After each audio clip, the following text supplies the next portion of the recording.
Во исполнение решения оперативного штаба по недопущению распространения на территории Республики Саха-Якутия коронавирусной инфекции специалистами автономного учреждения Республики Саха-Якутия Республиканский дом народного творчества и социально-культурных технологий проведены контрольные мероприятия по соблюдению требований методических рекомендаций по работе домов культуры, культурно-досуговых организаций и творческих студий в условиях проведения профилактических мероприятий по предупреждению распространения новой коронавирусной инфекции, утвержденных приказом Министерства культуры и духовного развития Республики Саха-Якутия от 19 января 2021 года номер 17 ОД в следующих муниципально-культурно-досуговых учреждениях.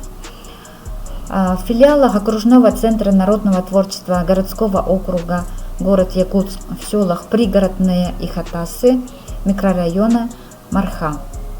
В центре народного творчества АЙОГ муниципального образования Нерюктяинский наслед, в доме народного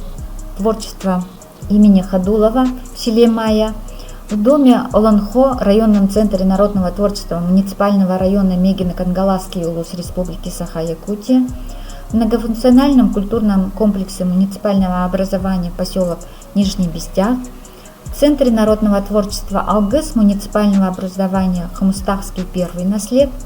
в культурном центре Хамус муниципального образования Партизанский наслед, в Центре культуры Бархары имени Даниловой в селе Актемцы, в Центре культуры Эркени в селе Техтюр Хангаласского улуса. На момент проверки в данных культурно-досуговых учреждениях методические рекомендации по работе домов культуры, культурно-досуговых организаций и творческих студий в условиях проведения профилактических мероприятий по предупреждению распространения новой коронавирусной инфекции соблюдаются. Работникам проведен инструктаж, учреждения обеспечены рециркуляторами, имеется запас дезинфицирующих средств для уборки помещений и роб, средств индивидуальной защиты,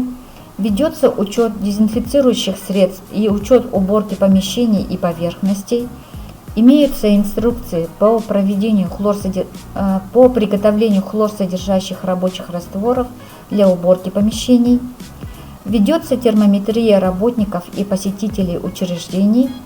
уборка помещений выполняется регулярно с применением хлорсодержащих растворов. При работе клубных формирований допускается не более 15 человек,